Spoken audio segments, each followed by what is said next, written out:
Yes, sir. That is the multi-instrumentalist David Gomez, stage name David Cultura. That's how you know him. The name of that tune, Mia's Lullaby, coming from his debut release, Cultura, released back in the middle of September on Devin Allman's Create Records. That album produced by Devin Allman, the son of Greg Allman, founding member of the Allman Brothers. As I let you know at the top of the show, Dah-veed there, tenor saxophone and percussion. Antonio Foster on keys, Jackson Stokes electric guitar, Jamal Nichols bass, Dorian Sims on drums. And I'm so happy today to be joined by the man himself, David Cultura, here with us on Breaking Jazz. And David, man, it's such a treat to have you here. As I've said at the top of the show, you, for my eyes and my ears, are one of the most dynamic, exciting, electrifying, young live performers I've seen in a long time. And like I said at the top of the show, your record is wonderful. And yet when you've got to see this guy live to get the full experience. So get the record, whatever, listen to it, get down with all the tracks, but then you got to go see this guy live because he takes it to a much different, not a much different, but just a higher level. David, welcome to Breaking Jazz. Thanks so much for making the time, man. Thank you so much for having me. It's a pleasure, really. I'm not sure how familiar our audience is with you yet. They will be. They will get familiar with you soon, because I promise you this guy is going somewhere, and he's going to great heights. But tell me a little bit about, so you're from Panama City originally. Tell me a little bit about your introduction to music and your musicality and how that developed there, and how you made your way here to us in San Diego. Okay, I'll give you the quick rundown. So I started at a young age playing. My dad is a guitar player, and then there was always guitars around my house. But my dad, I was too young, so he started teaching me like rhythms with percussion, like a tambourine. And then he later started teaching me guitar, and then I started learning. I started playing with him. And then I grew up listening to a lot of folk music, and then my mom would be like blasting the Three Tenors Live album and stuff like that. So, it was like a lot of music all over. I never really listened to jazz until I was older. So I was playing, Band Aid came in, you got to pick an instrument. So I picked up the saxophone. And, that started, I think, like back in 2003.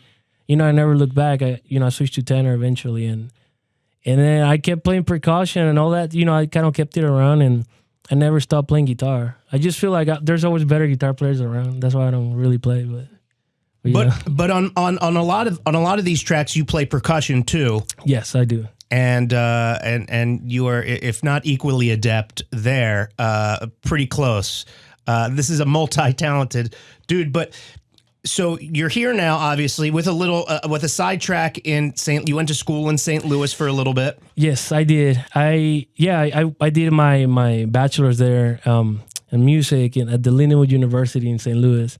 And then after that, I was playing locally a lot there with a traditional jazz band, and that's where I started playing a lot of clarinet.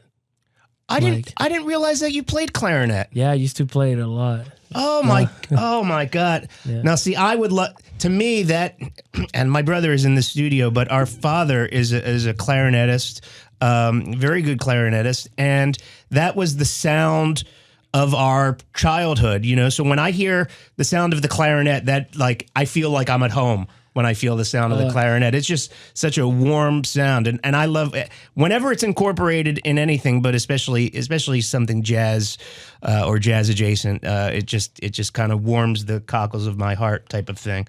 Okay, so now you're here in San Diego. Tell me how you got recognized or on the radar of Devin Allman, because and you were telling me off mic, maybe you knew who Devin was as a musician, but you didn't know a ton about his family's legacy and just how enormous the Allman Brothers sort of universe is. Tell me what it's like to get contacted by a guy like that and to be brought onto his label And what are some of the coolest things that have come from that relationship so far? Well, the funny thing is like everything big that when it happens to you, it happens such a nonchalant way that it's never like, oh my God, your phone is ringing. Like it happens so nonchalant, like the way people be like, hey, you're going to get a call, So I always knew of Devin because my friend would go off and tour with him. And I was like, oh, I know Devin Allman. He's like, oh, he's the son of Greg Allman. And at the time I was like, okay, And then, and then fast forward, this is a great thing. I have this friend of mine, Jackson Stokes, who's a great musician, guitar player. And we always had like a connection when we played together. We were like, man, we're going to tour the world together, But we were playing like small joints, all over St. Louis. And then, but he went off with Devin.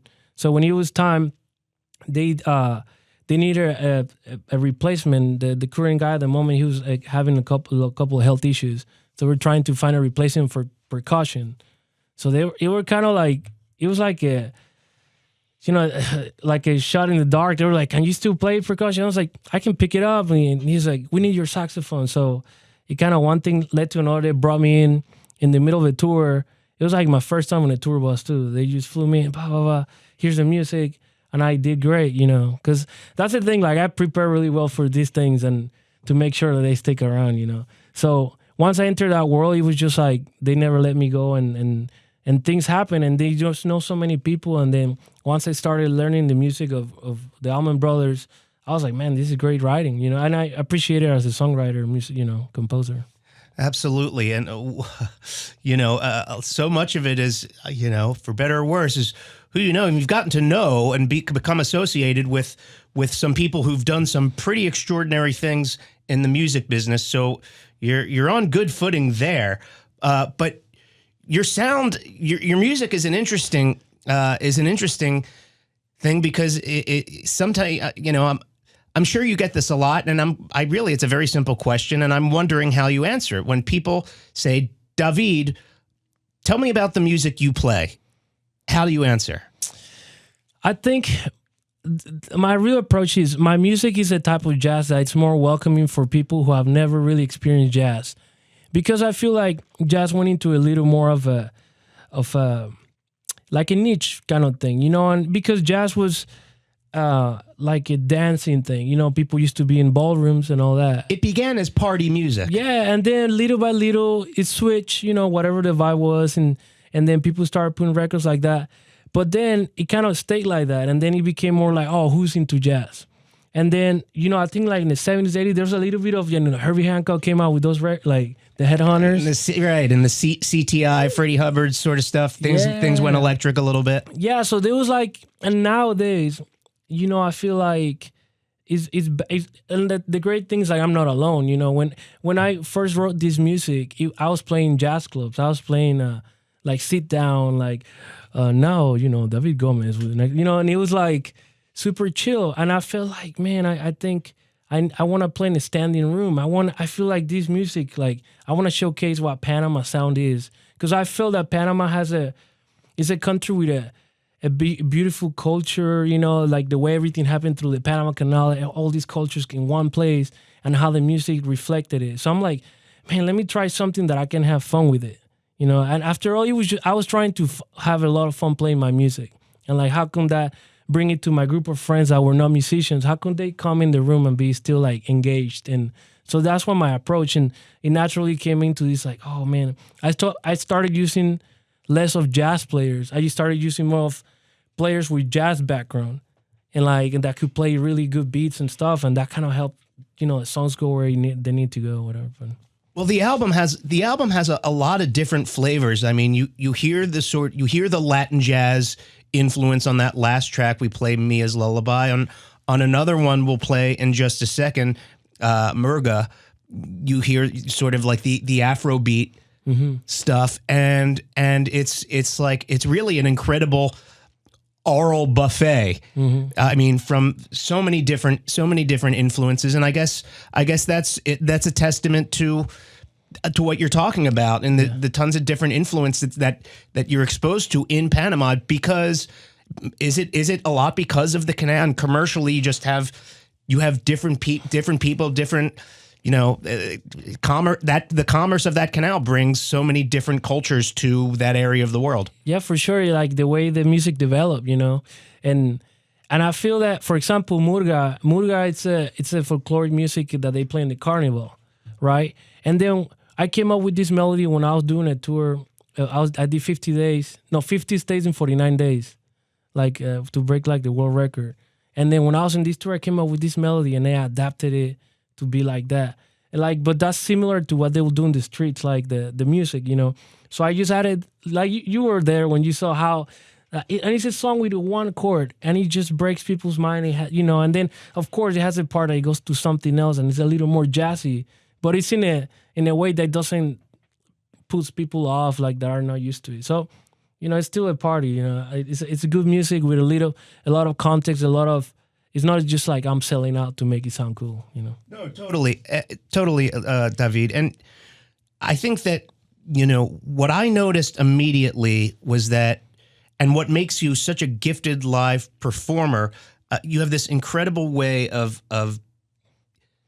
feeling the crowd's energy and then sort of bending that energy to your will and your feel for building tension and release. And like I said to you off air, reminds me a lot of what the best jam bands do, like the Allman Brothers or like Fish or the Grateful Dead or something like that, but also what the best electronic music DJs do. And I wonder, are those influences on not necessarily in compositional influences maybe, but just, I don't know, the way you approach playing music for a live audiences. For sure. And that's the thing that I feel like if you're in my band, that's a complicated thing that you have to learn the music well, because sometimes I might go back to this part or whatever. Let's stay on here, even though we've never done it like that. But I notice what's happening, or the band is playing this part really well tonight. Let's do it again.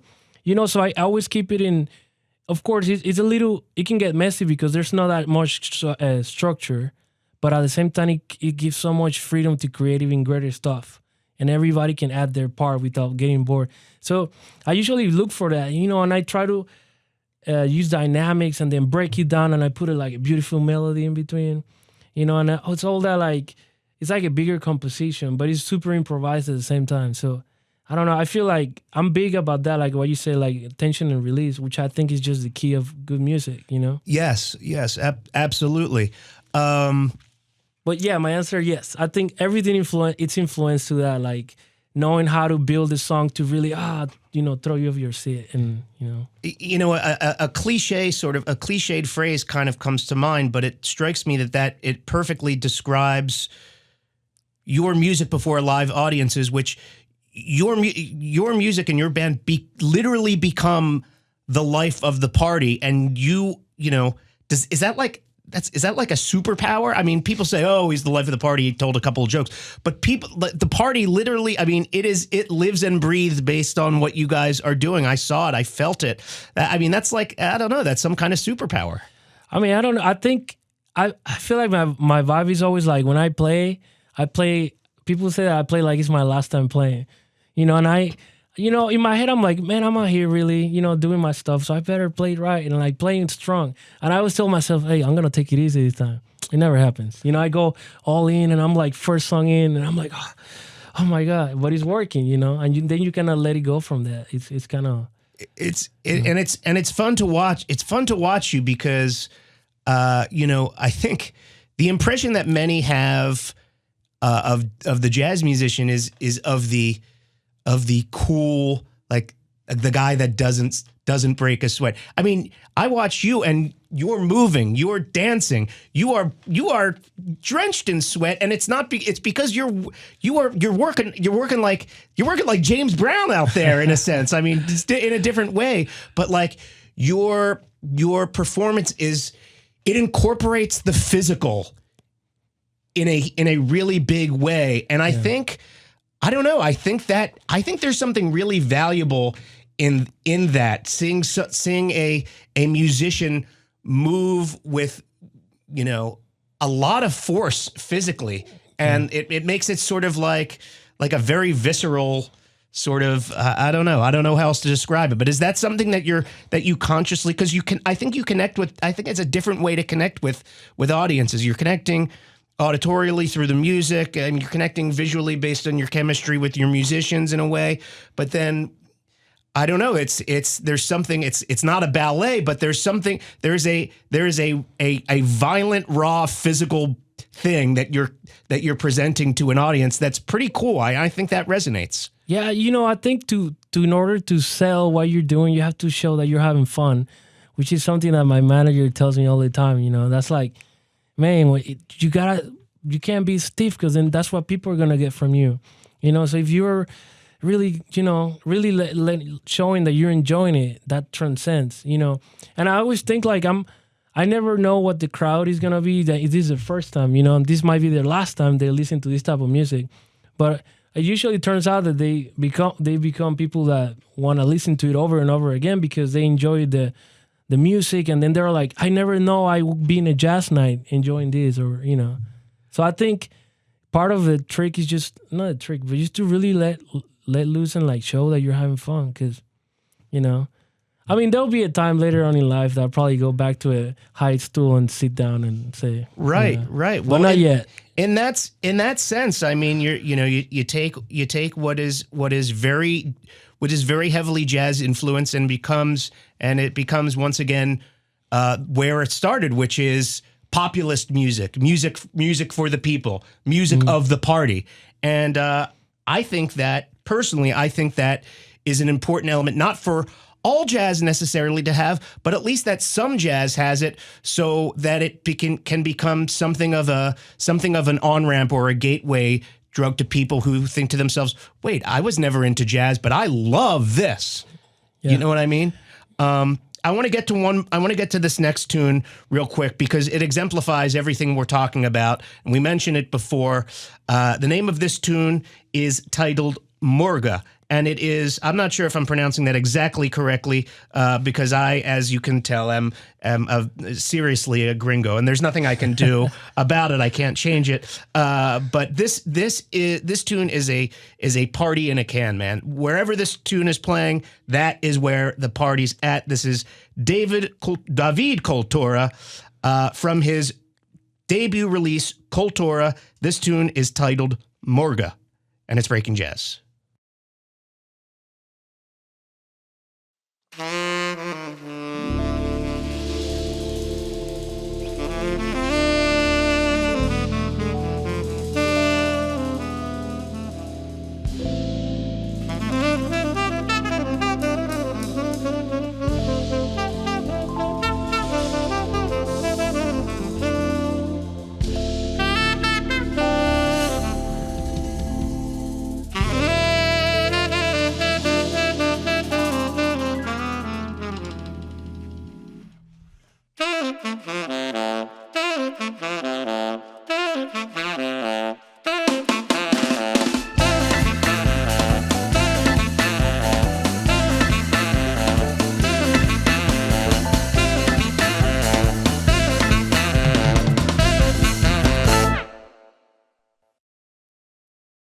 I'm Delphio Marcellus, and great radio is made possible by listeners just like you. You're in tune to San Diego's Jazz 88.3 on your FM dial.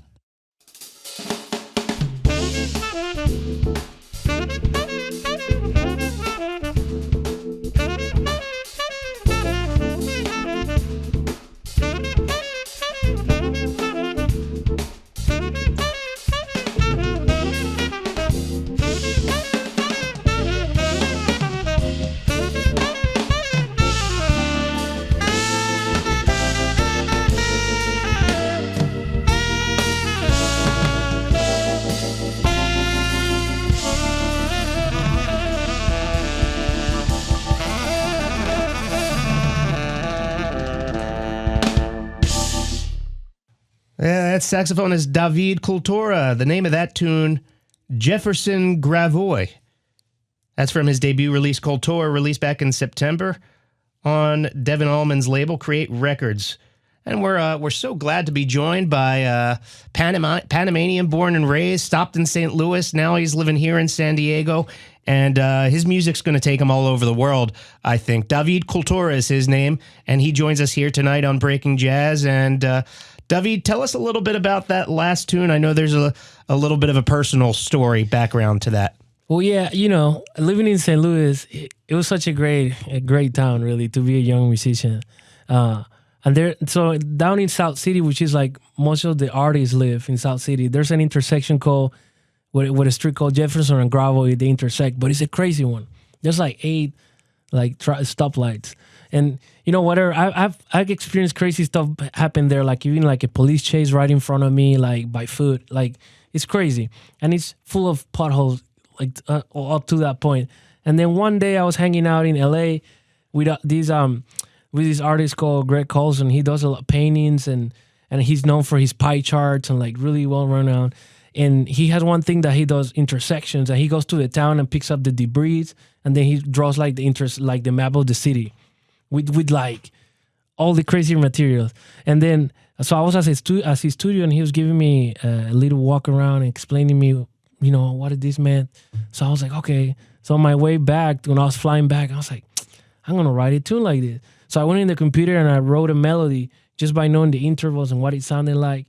And then I was like, man, and then the first part gotta sound chaotic. That's why I do whatever, but it's crazy. And the tempo, and then the second part, I was like, okay, but you go in these crazy intersections, but you're listening to this music in your car, and no matter how crazy it's outside, you're like jamming. So that's why I created like this West Coast, like cling, cling, cling, cling, cling, cling, So I was like the vibe. I went with it.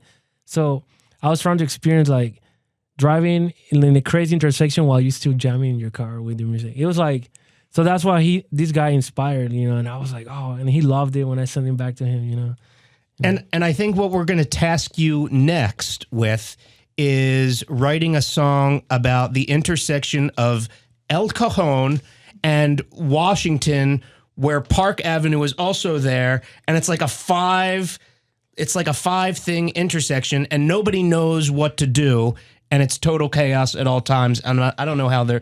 Are you guys familiar with that? Are you familiar with that one? Oh yeah, it's right near that educate. It's like the big San Diego Department of Education building. Yep. It's like if you're trying to go left, are you going left or are you going straight? Are you going, well, it's like, are you going left or are you going really left? Right. It's like, oh, here's the highway, by the way. Oh, no. Like, when you're like, wait a second, if I'm going straight, it's still going left, but do I need to do the turn signal? Anyway, welcome to San Diego Traffic Radio here with Matt Silver and David Cultura. The last thing that we need to talk about, because I've been extolling your virtues as a live performer, and this guy really is an incredible live performer. Where can we see you next? Okay, well, I got a So Far coming up, which is these small concerts, a little more intimate. I'm gonna have one in Ocean Beach, but I'm not allowed to say the location yet. Okay, but then I have a showcase in LA right after that. But the big show, it's gonna be at Lulu's January 2nd. Okay, Friday. Now, so that will be off the hook, I think. Yeah, I mean that's a perfect venue for what you guys do. I think. I love it. I love that venue, and it's been like a bucket list, I'll say, since I got here. So I was pretty happy when I got the contact for it, and so I'm gonna be playing a bunch of the record stuff and a couple of recorded songs too. So okay, it's gonna be a special one. And all the guys that are in the band on your record. No, that was recorded with another band. Oh, okay. Yeah. Of like the new record, or you mean? No. I'm saying at Lulu's. No, that's gonna be the band that I use in San Diego at the moment. Oh, that's gonna be okay. Yeah. Okay, all right. So we'll get you get a little taste of something different from David, and that's cool too. Yeah. But the energy will remain the same. I am certain of it. And absolutely. So that is January 2nd. Yeah, that's a Friday. Friday night, January 2nd at Lulu's. And there is something in Ocean Beach coming up, but we're not supposed to know about it. It's secret, or will it be out on like the social media at some point? It will be out, but they wait a little bit to tell. So okay. I don't want to. Okay, so how can people follow you online? So you can find me on Instagram under David Cultura Official. and also on my TikTok I'm like that, and right there I'll be posting once I'm allowed to, you know. Okay, and you have a website as well? Yes, and that's davidcultura.com. David Cultura. Thankfully, nobody else came up with that one. That's pretty good. All right, you beat them to the punch. Yep. David, so glad to have you here, man. Like I said, I'm a really big fan, and it was a pleasure for me to have you here. And I'm so glad that our mutual friend, KSDS business manager Alan Goodman, urged me with a little bit of extra force to catch your album release party, because it was spectacular. The crowd was great that night, and like I said, you had them all in the palm of your hand, man. You were like a sorcerer up there, and you work hard, and you play great, and your band sounds great. And you really put the last thing I'm going to ask you as a performer is this, and we talked about this off mic. The first thing I said to you when I introduced myself, and I was like, "Hey, Matt Silver, I hope you'd be willing to come on my radio show one time," is that, you know, you see so many guys, or you see so many bands, even a lot of great musicians, and they play great. They play great together, and their tunes are great, but they don't have a real sense of how to put together a live act. And when I saw you, my sense was, this guy's got an act that's ready. You've got an act that's ready to go. Like, you're ready to go and do some things with this. This is right there. And how I know you mentioned that your girlfriend is in theater, and you're thinking a lot about narrative when you're putting together set lists, and how to tell a story through the music and build energy and bring it back down, and sort of communicate in the way that you present your show. Tell me a little bit about that and how that came to be. Well, you know, I feel like when playing with bigger bands, like when I've been on the road with Devin Allman or Alman Betts band and all that, I see, you know, how bands curate their festival set lists and all that, like the show and transitions and all these little things in bigger scenarios. But then I try to bring that, a little bit of that when it's my time to perform. And then one thing that I really tell the band all the time is, like, we're not here to have the best solos. We're here to cater to the song and play the best of this song. This song was created. We're all right now in service of this song, and we're going to do whatever it takes to make sure that this song goes top to bottom in the best way and possible form. And also, I feel like after every show, I try my hardest to find just the weak links. I feel like until the day I'm not finding anything that I need to work on, I will stop. But I think that will never, you know, that will always be a thing to fix and be better at. And, you know, you got to stay ahead, you know.